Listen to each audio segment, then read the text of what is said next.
আসসালামু আলাইকুম। আমি হোম মেকার মুন্না ব্লগসের মুন্নি। আজও হাজির হয়ে গেলাম নতুন আরেকটা ভিডিও নিয়ে। আশা করছি কাছে দূরের দেশ বিদেশ যে যেখান থেকেই আমার এই ভিডিও দেখছেন বা দেখবেন সবাই ভালো আছেন। আমরা আলহামদুলিল্লাহ ভালো আছি। আজকের ভিডিওটা যদিও সকালে নাস্তা দিয়ে শুরু করলাম, আসলে নাস্তাটা খাওয়া হয়ে গিয়েছিল। চিতই পিঠা বানিয়েছিলাম, তো চিতই পিঠা তো অনেকবার আমি বানানো দেখিয়েছি, তার জন্য শেয়ার করলাম না।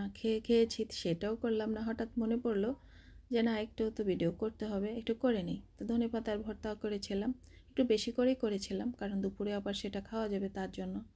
আর চিতই পিঠা কিন্তু খাওয়ার পরে এই 4টা বেঁচে গিয়েছিল, সেটাই রেখে দিলাম। তো আমরা তো খেয়েছি ভর্তা দিয়ে, খেতে খারাপ না, ভালোই লেগেছিল। আর চা তো আছেই। তো আমার চাটা খেতে গিয়ে আমার খুব ঝাল ধরছিল, কারণ তার আগে তো চিতই পিঠা খেয়েছি ধনেপাতা ভর্তা দিয়ে, তার জন্য ঝাল ঝাল। তো আমি খান সাহেবকে বারবার দুষ্টমি করে বলতেছিলাম চাটা এত ঝাল কেন। বলতেছে আরেকটু ভর্তা খাও, তারপরে দেখবা চাটা মিষ্টি লাগতেছে। তো আসলে মানে মুখে দিলে, যেহেতু চাটা গরম আর আমি একটু ঝাল খেয়েছি, তার জন্য মানে আমার বেশি ঝাল লাগতেছিল। তো যাই হোক, পরে ঝাল মানে চাটা খেয়ে নিয়েছিলাম। তারপরে ওই যে আমাদের রীতিমতো মৌরি, সেটাও খেয়ে আমি আবার রান্নাঘরে চলে গিয়েছিলাম। আর এই দিকে আমার মেয়ের পরীক্ষা শেষ। সে বসে বসে কী করবে, সে হাতে মেহেদি পড়েছে। দেখেন কিভাবে পড়েছে, আমার কাছে কিন্তু খুব ভালো লেগেছিল ডিজাইনটা। তার জন্য আবার একটু আপনাদেরকে দেখে দিচ্ছি। ও আমাকে বলতেছিল, আম্মু দেখো আমি আজকে এভাবে মেহেদি দিয়ে পড়েছি। তাই আমি বললাম যে একটু ভিডিও করি। তো তারপর আমি আপনাদের সাথেও একটু শেয়ার করলাম, কারণ আমার কাছে খুব ভালো লেগেছিল। আর সুন্দর না, আপনারা বলবেন কেমন হয়েছে। তো সেটা আপনাদের একটু দেখিয়ে দিয়ে এই যে আমি আবার রান্না করে, কিন্তু আমার রান্নাবান্না তো হচ্ছিলোই, সেটা আর শেয়ার করছি না। এই যে আমার কড়াইগুলো এনেছিল, ওই যে বললাম একটা কড়াইতে দাগ পড়ে গিয়েছিল, এই হচ্ছে সেই দাগ। অনেক চেষ্টা করেছি, উঠে না। অনেক ঘষা মাজা করেছি, উঠে না। হয়তো রান্না করতে করতে উঠে যাবে, আর নয়তো এমনটাই থেকে যাবে হয়তো বা।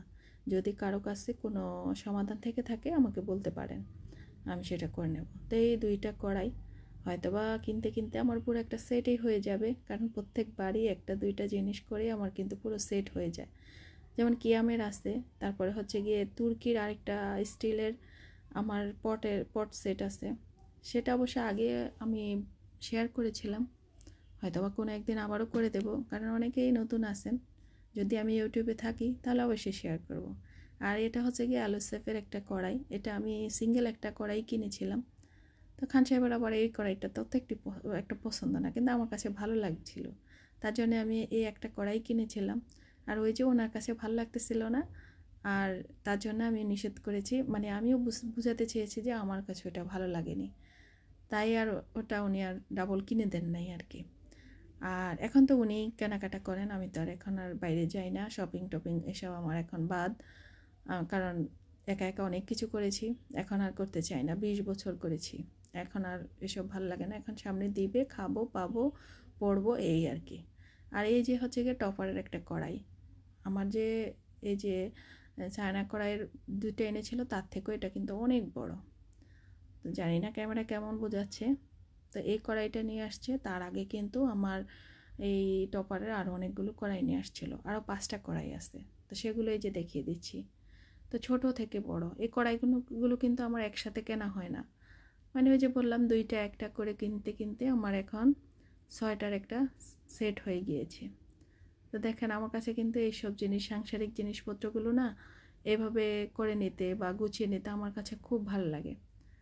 তো আমি কিন্তু এভাবেই করে নিই, আমি একসাথে কোনো জিনিসই কিনি না। আস্তে আস্তে 2টা একটা করে করে তারপর একটা সেট তৈরি করে ফেলি, তাহলে দেখা যায় কি আমার একটা সেট হয়ে গেল। তো ওই কড়াইগুলোতে কিন্তু কম বেশি রান্না করা হয়েছে, অনেকেই দেখেছেন আমার ভিডিওতে। তবে এলোসেফের যেই কড়াইটা, সেটার মধ্যে ঢাকনা থাকে, সেটাও খারাপ না।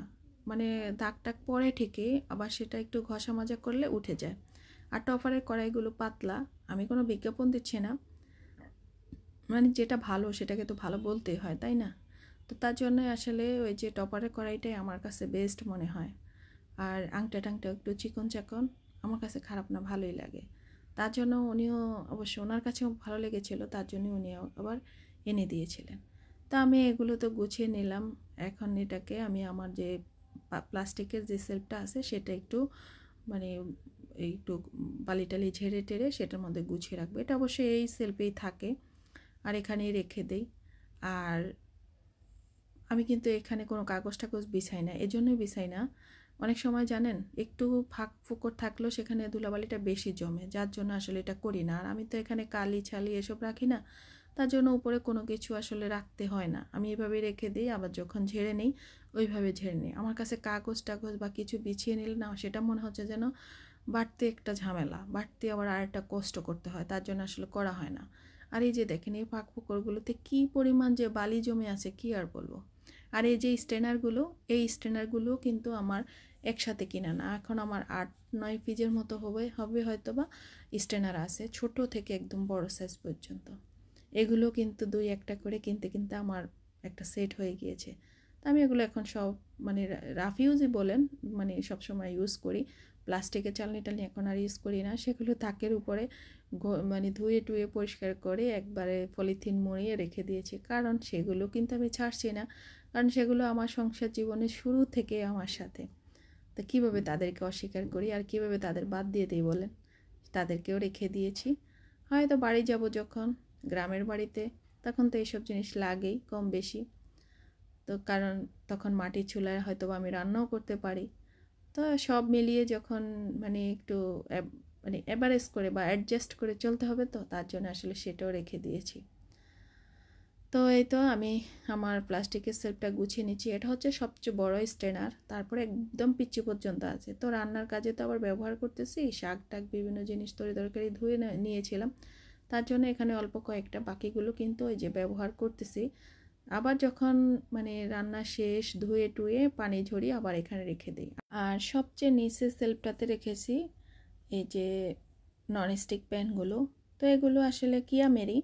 আর ওই যে খয়েরি কালারে দেখাচ্ছে, এটা হচ্ছে বাহির থেকে নিয়ে আসা, সৌদি আরব থেকে খান সাহেব নিয়ে আসছিলেন। তো তিনিও কিন্তু আমার রান্না বান্নার বিভিন্ন কাজের জিনিসপত্র কিন্তু ওখান থেকে নিয়ে আসছেন। তা আসলে আমার ননস্টিকের প্রতি কেমন যেন একটা অনীহা চলে আসছে, এগুলোতে আমার রান্না করতে একদমই ভালো লাগে না। কেমন দাগ পড়ে যায়, দাগ পড়লে আর উঠতে চায় না, তারপরে ওই যে ননস্টিক ভাবটাও চলে যায়, এই আর কি। আর এই যে স্ট্যান্ডারগুলো এখানেও কয়েকটা কিন্তু রয়ে গিয়েছে, দেখে বুঝতে পারতেছেন আমার কিন্তু অনেকগুলো ননস্টিকের প্যান হয়ে গিয়েছে। তো এদিকে রান্নাবান্না তারপরে অবশ্য গুছিয়ে নিয়ে করে নিয়েছিলাম।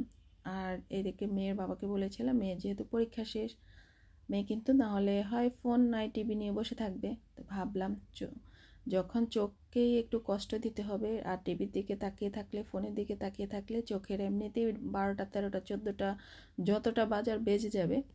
তো বললাম যে সুতা এনে দেওয়ার জন্য কুশি কাটার। ও কিন্তু কুশি কাটার মোটামুটি প্লেস্টেজ বানাতে পারে, ওকে শিখিয়েছিলাম আর কি। আমি যখন করেছিলাম ও দেখেছে, তারপর থেকে শিখে গিয়েছে। তো বললাম নিয়ে আসার জন্য। তো বললো কী কালার নিয়ে আসবে এবং কেমন সুতা আনবে। তো ওনাকে তো আসলে বললে তার উনি বুঝবে না। তো বললাম যে রেল সুতার মধ্যেই নয়, তার সুতা বললে ওনারা দিয়ে দেবে। এই সুতার গুটিগুলো একটা 30 টাকা করে। আর ওই যে ছোট্ট যেটা গোল কালো, এটা মেয়ে এনেছে, এটা কত করে এনেছে ঠিক আমি জানি না। তো আনার পরে মেয়ে দেখলাম যে আমি মানে আনার সাথে সাথে ও আবার একটা মাস্ক বেল্ট বানিয়ে ফেলেছে, যে হলুদ কালার। তো এখনও বোতাম লাগাই নাই। আর এই বেল্ট ও যেহেতু সবসময় মাস্ক পরে, তার জন্য আসলে বেল্টগুলোর প্রয়োজন পড়ে আর কি। তো মাঝে মাঝে 2-1জনকেও গিফট করে, অনেকেরই পছন্দ হয়। আর একদম সিম্পল ওয়ে বানায়, আর ফুল টুল দিয়ে ওকে বললেও বানায় না, বলতেছে যে আমার কাছে এই ধরনের বেল্টগুলি ভালো লাগে। তো আবার ওই যে আবাবের মামি আবার চেয়েছিলেন একটা কালো বেল্ট যেন ওনাকে বানিয়ে দেয়। তো ওনার জন্য আবার এই যে একটা কালো বেল্টও বানিয়ে নিয়ে আসছে। তো বললো আম্মু আমার কাছে কালো বোতামও আছে। তো বোতামগুলো বের করতে চলে গিয়েছে। আর এগুলো দিয়ে আমি ওকে মানে ফোন বা টিভি থেকে কিভাবে একটু দূরে রাখা যায় সেই ব্যবস্থাই করার জন্যই আসলে এই কাজটা করা। তো ভাবলাম আমি ম্যাট বানাবো। তো কিন্তু কী বার বলবো, ওকে তো এসব বানাতে দিয়েছে, ও বানিয়েছেও। ম্যাটটার কতটুকু সে বানিয়ে ও বলতেছে আম্মু আমার তো পরীক্ষা শেষ, আমার তো বাসায় একা, আহবাবের সাথে আহবাবের নানুর বাসায় একটু বেরিয়ে আসি। তো ভাবলাম মুখ ফুটে যখন বলেছে, আর ওর মামিও বারবার বলে দিয়েছে, ওর মামাও বলতেছে যাবে কিনা আহবাবের কাছে। আহবাবও ফোন দিলেই বলতেছে বুবু কবে আসবে, বুবু আসে না কেন, বুবুর পরীক্ষা শেষ। তো বললাম যে ঠিক আছে যাও। তো মাইন তিতলি দুইজনেই গিয়েছিল। তো মাইন চলে আসছে তিতলিকে দিয়ে, রাতের বেলা ছিল, সকালবেলা ও চলে আসছে মাইন। তো পরে না রাতের বেলা বসে বসে আমি সেই ম্যাটটা কমপ্লিট করে ফেলেছিলাম, সবার ভিডিও দেখছিলাম আর হচ্ছে গিয়ে ম্যাটটাও তৈরি করে ফেলেছিলাম। তো আগামী ভিডিওতে অবশ্যই সেটা শেয়ার করবো ইনশাল্লাহ, যদি বেঁচে থাকি।